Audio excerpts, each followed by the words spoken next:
Hello guys, welcome again to our channel. In this video lecture, I'm going to discuss the division of line segment with calculator technique.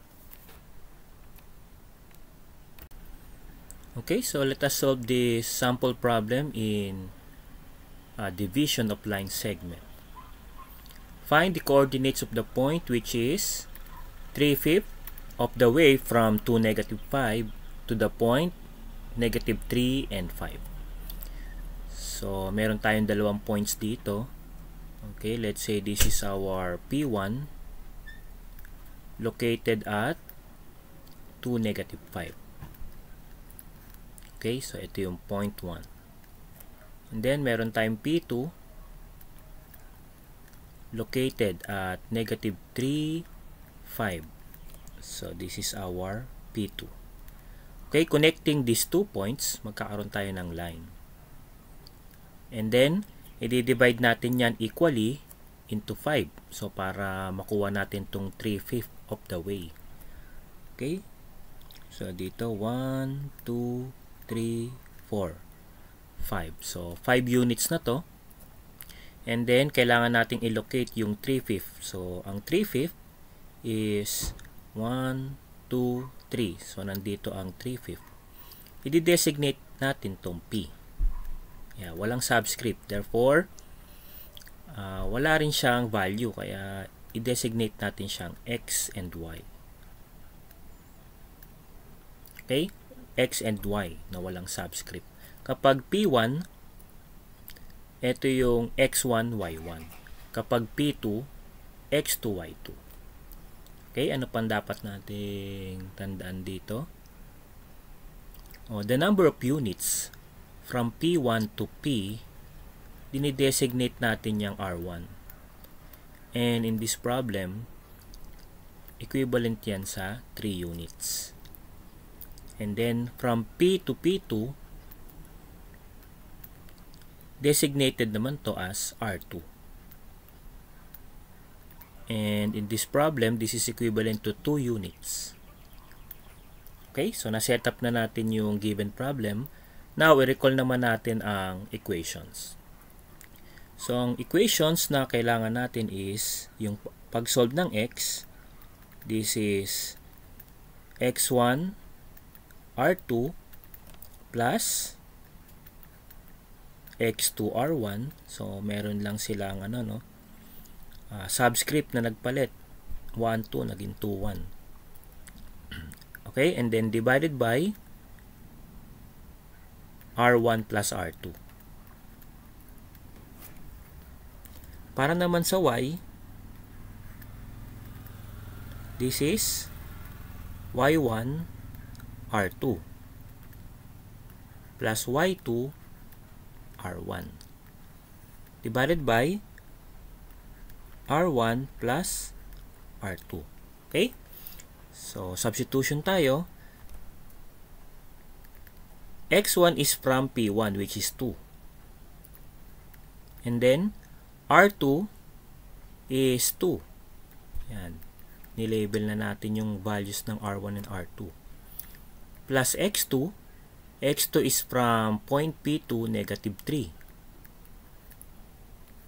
And then, R1 is 3 units. Over R1 plus R2, this is 3 plus 2. Okay, solve natin yan.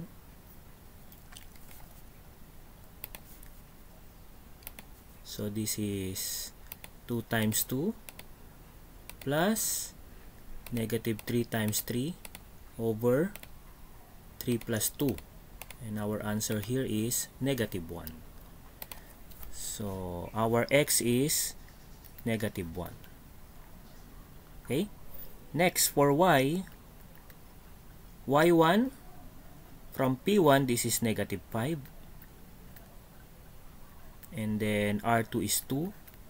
Plus y2, from P2, that is 5 times 3, all over 3 plus 2. Okay? So, solving for y, so ito, -10.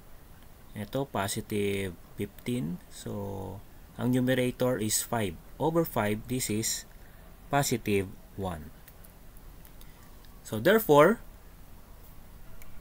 our answer here is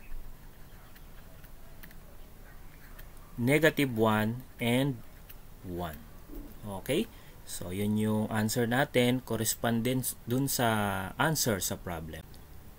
Okay, sagutan naman natin to using calculator technique.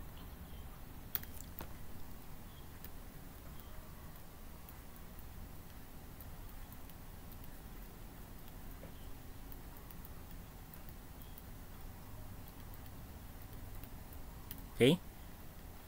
So, ang gagamitin natin sa Calcu, kapag ang ginagamit nyo itong Casio 570, so mode 2. So, press natin yung mode 2. And then, gagamitin natin itong format ng equation na to. C equals A plus B minus A multiplied by M. So, gagamitin natin yung mga yan. Okay, A is or A correspond to P1. Take note for this. B correspond to P2. M correspond to R1 over R total. So, yung R total is R1 plus R2. And C correspond to P. So, ito yung point na wala tayong subscript or simply the point XY. So, try na natin sa calculator. Okay, mag-mode and then 2. Then, ang i-enter natin sa calcu dyan mula dito sa A. Okay, A plus B minus A quantity M. So, nandito lang naman yan sa mga buttons dito sa calculator. So, A. So, para makuha natin yung A, alpha A. Okay? Or alpha, then press this button. Plus, open parenthesis, B. So, alpha B tayo, minus alpha A, close parenthesis, and then alpha M. Pagka-press natin yan, or pag nalagay natin yung A plus B minus A times M na yan, ang gagawin natin is press calc. Okay, pagka-press ng calc, tatanungin tayo ng A dyan. Ang ilalagay natin yung point P1, which is 2 and negative 5. So, paano natin malalagay yung 2 and negative 5? So, gagawin natin 2 and then yung negative 5, minus 5 yan, lagay natin I. So, yan, 2 minus 5I. Yun yung expression natin or pag tinanong tayo dito sa A.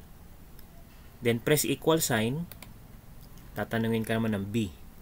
Yung B correspond to 0.2.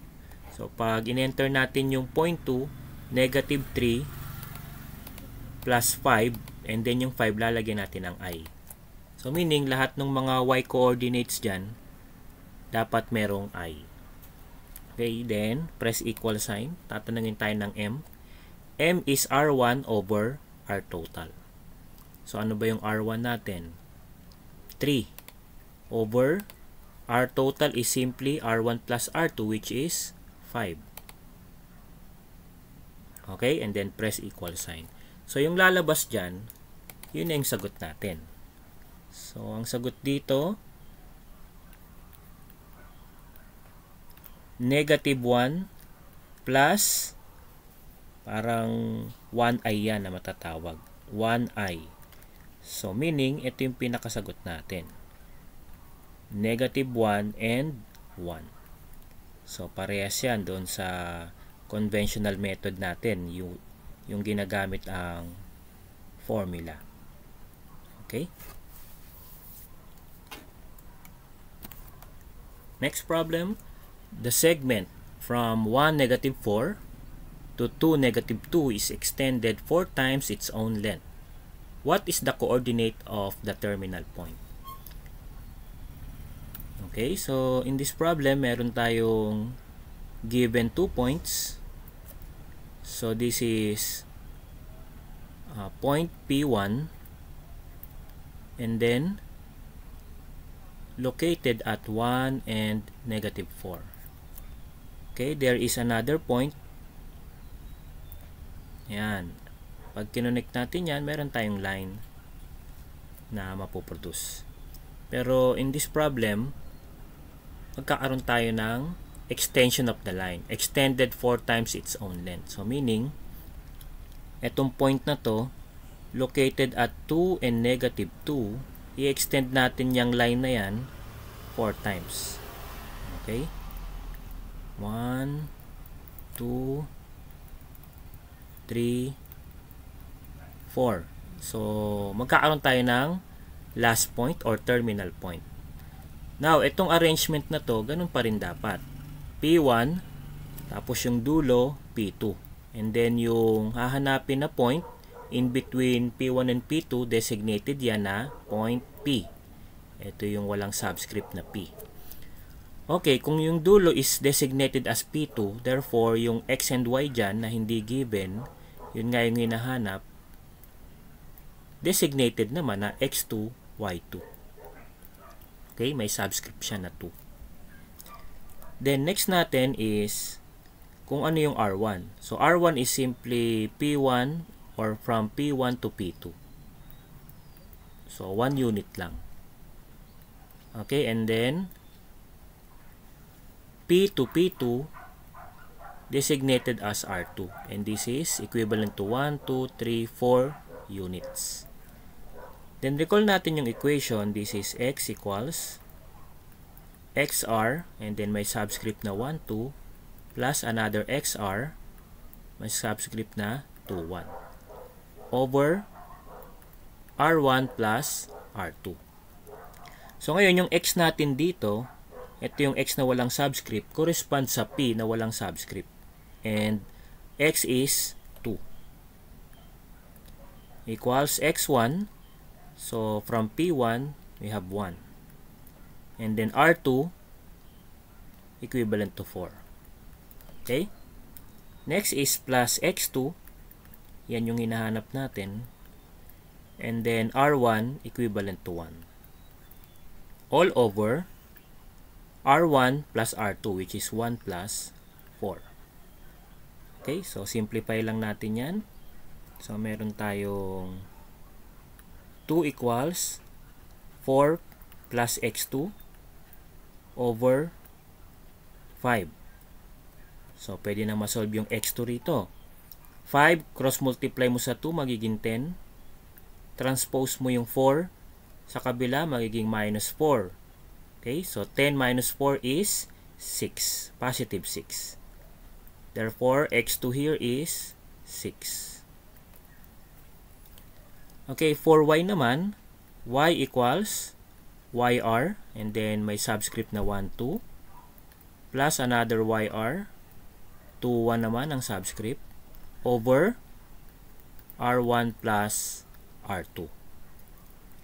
Yung Y natin, ito yung walang subscript, correspond sa P na walang subscript, therefore ang Y dito, negative 2. Equals Y1, ang Y1 natin, negative 4. Times R2, which is 4, plus Y2, ito yung hinahanap natin, times R1, which is 1, over R1 plus R2, which is 1 plus 4. Simplify natin, negative 2 equals 4 times, negative 4 times 4, negative 16, plus Y2, over 5. So, cross multiply. Negative 2 times 5, negative 10. Transpose natin tong negative 16. So, magiging positive 16 yan. Negative 10 plus 16, positive 6. So, yun yung ating Y2. Therefore, our final answer here is 6 and 6. So, which is also equivalent to the answer here in our given problem. Okay? So, try naman natin sa calculator technique.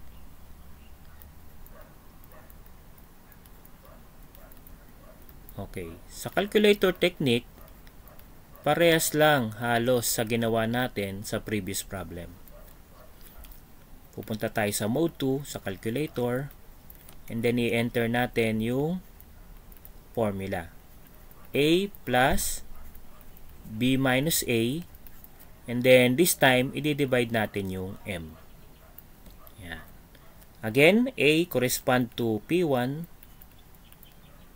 B correspond to P2, or P, in this case P, and then M correspond to R1 over R total, and then C correspond to P2, yung hinahanap natin. Okay, so gawin na natin sa calculator. Mode 2, then enter natin yung A plus open parenthesis B minus A close parenthesis divided by M. Yan.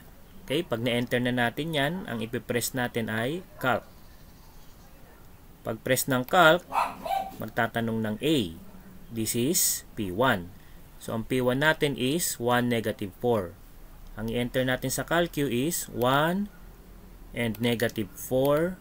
Lalagyan nyo lang ng I, yung Y coordinate. Then, press equal sign. Magtatanong yan ng B.